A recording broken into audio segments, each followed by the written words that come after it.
Hello everyone, my name is Mr. Cake Muncher and welcome back to another episode of Cobblemon. As you remember last time we worked a little bit on a ghost habitat up there and we found some more legendary Pokemon summons. Additionally, between episodes I went and did some end busting. If you're not familiar, end busting is more or less when you go and explore some end cities to look for more loot like elytra, better armor, better tools, and all that good stuff. While I was doing that, I found several elytra, but also these. If you look in the shulker box right here, you can see I found a whole lot of new legendary summons. Last time, if you remember, we had these four things right here. The Stone Tablet, Ice Tablet, Scarlet Book, and Lightstone. As you can see here, between episodes I found 2 Bulu Totems, 1 Cocoa Totem, 1 Uxie's Claw, 1 Iron Will Sword, 1 Tidal Bell, and 1 Silver Wing. The interesting thing about these is both of these summon Lugia, which is kind of odd, and they're both from the same mod, so I'm not entirely sure what the difference is, but we'll see that for sure. These two things, as you can see, summon Tapu Bulu. This one summons Tapu Koko. This one summons Cobalion, and this one summons Uxie. And so one of the things that I was really interested in doing is I think that since we're coming up on episode 10, I think that'd be a great time to go legendary hunting, I guess, you know. Spend that whole episode trying my hardest to catch as many of these legendaries as possible. And maybe, you know, just kind of doing other celebration-y stuff.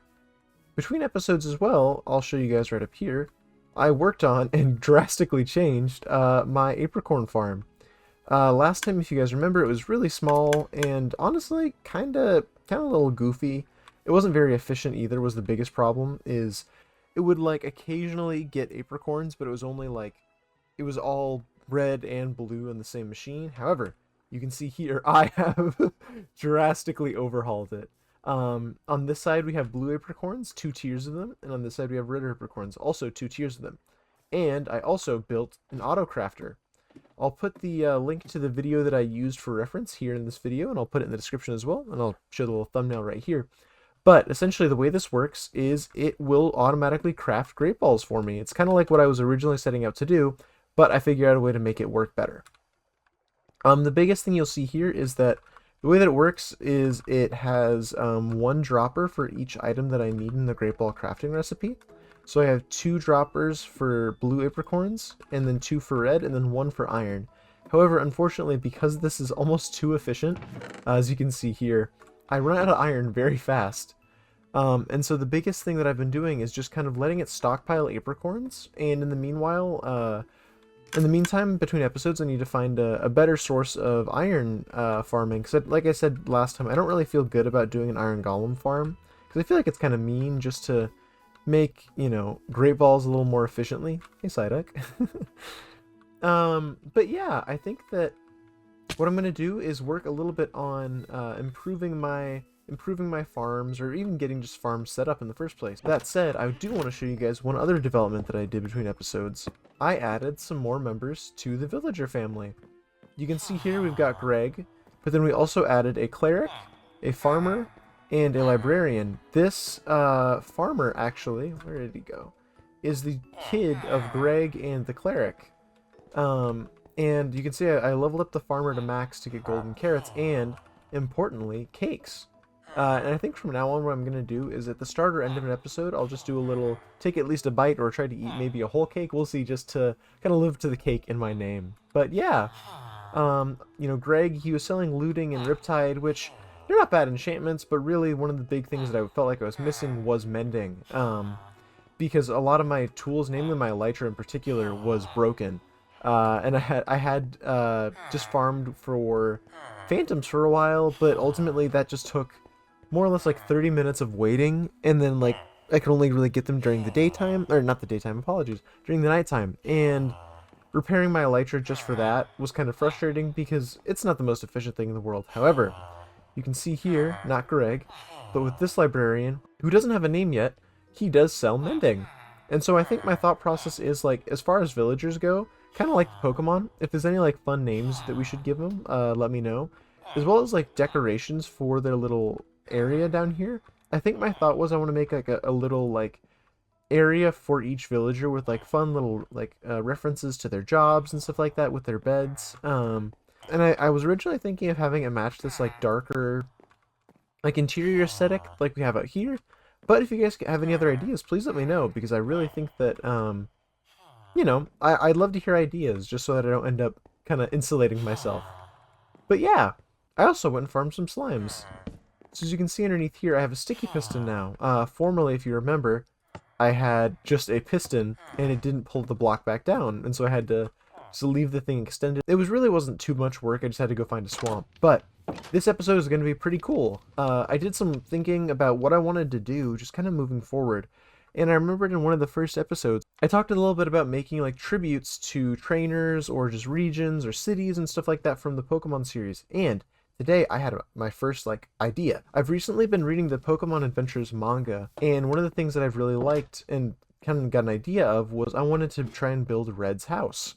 And I'll put a picture up here. You could say Red, just the player, or whatnot, but I really think that could be a pretty fun project. And the way that I think I'm going to do it is I'll go over to where the build site's going to be, and I'll give a little bit of context on my way there.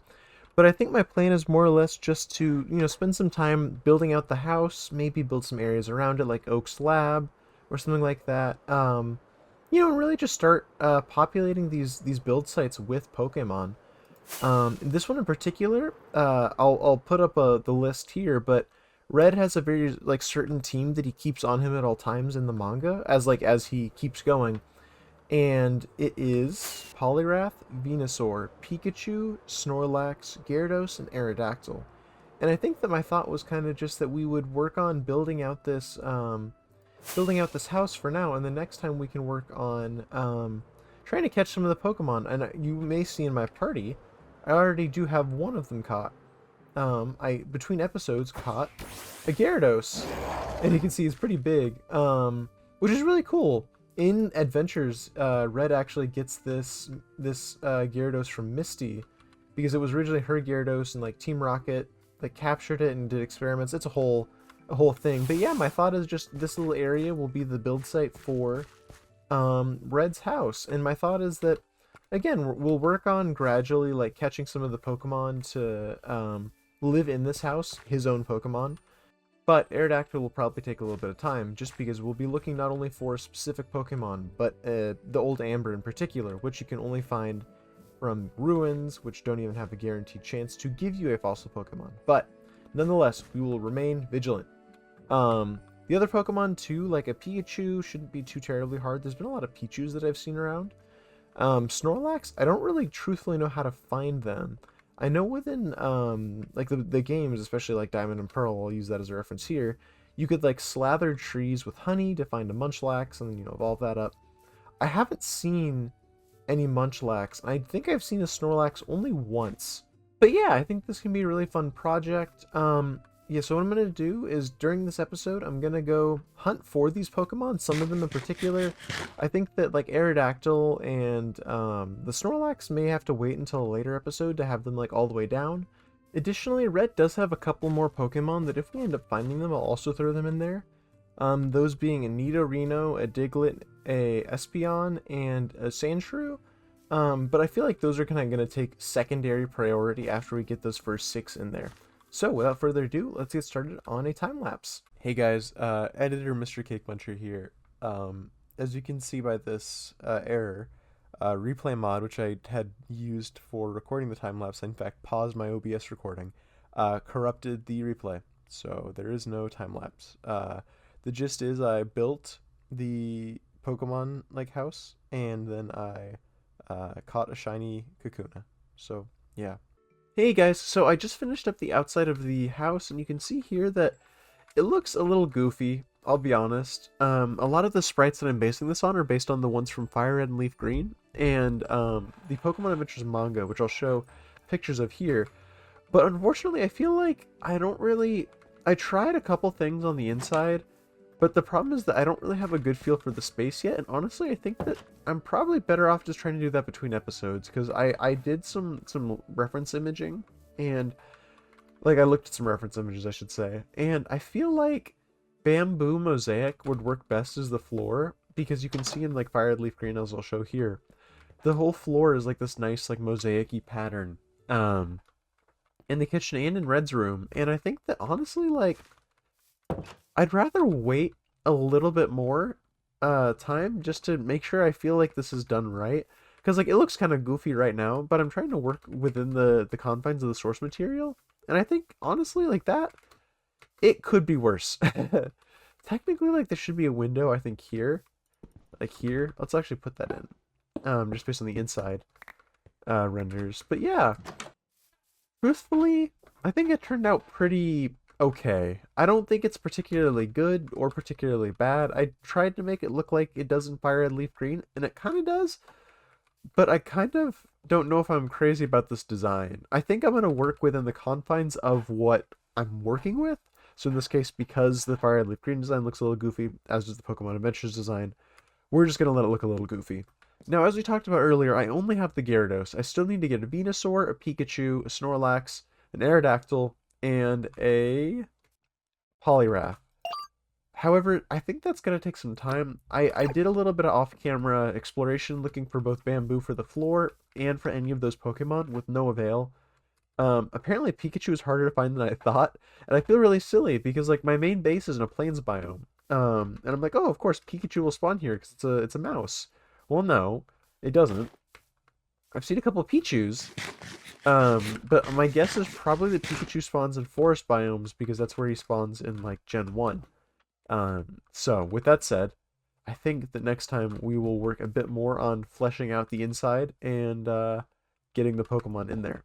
However, I think that's some pretty good progress. Additionally, during my searches for both the Pokemon and the bamboo, I found something crazy. As you guys can see right here, I have found a shiny Kakuna and a shiny Electrike, which I've never seen a shiny Electrike before. I think he looks so cool. I'd love to see what the shiny Manectric looks like, but I think we're going to have to wait a little bit for that because I want to just enjoy these guys while I've got them. I think shiny Beedrill also looks really cool, but again, we're going to wait a little bit before evolving these guys. But all of that said, I think we're going to call it here for now. We have 2 unexpected new additions to the team. Oh, and additionally, I am so silly, I almost forgot. We also have a Heracross, who is, as a matter of fact, our first flying Pokemon. He doesn't only spawn in jungles. This is crazy. I was just exploring over a forest, and I was like, oh my gosh, is that a Heracross? Lo and behold, it is, and look guys, we can fly! I mean, we do have an Elytra already, but you know what? I will definitely take the Heracross. I am also going to figure out how to adjust the flying mechanics, because as cool as that is, to have that like cool like pilot's view almost of it, I do get a little nauseous from it. So I'm going to figure out how to adjust that. But yeah, thank you all so much for watching. I know this is kind of a weird episode because we didn't really do anything that was super expected. However, I think honestly, I will take this as just a progress video because we've really done a lot. Like as little as it feels like I've done, we've done quite a bit, you know, from the end busting to the shiny hunting to improving. I mean, improving the farm over there was no joke. I spent a while, like, again, I used the reference videos that I talked about last time and the one that I mentioned earlier today. But man, there was still a lot of like trial and error that went into it because originally I was like, oh, well, you know, just have it sort out itself. Like all the blues will split into little blues and whatnot. And I was like, oh, well, it's going to be really hard and take way more hoppers and stuff than I have. And so I just built the second one. But anyways, I'm getting on a tangent. Thank you all so much for watching, and I really hope you guys enjoyed this video, and I will see you all next time. Bye!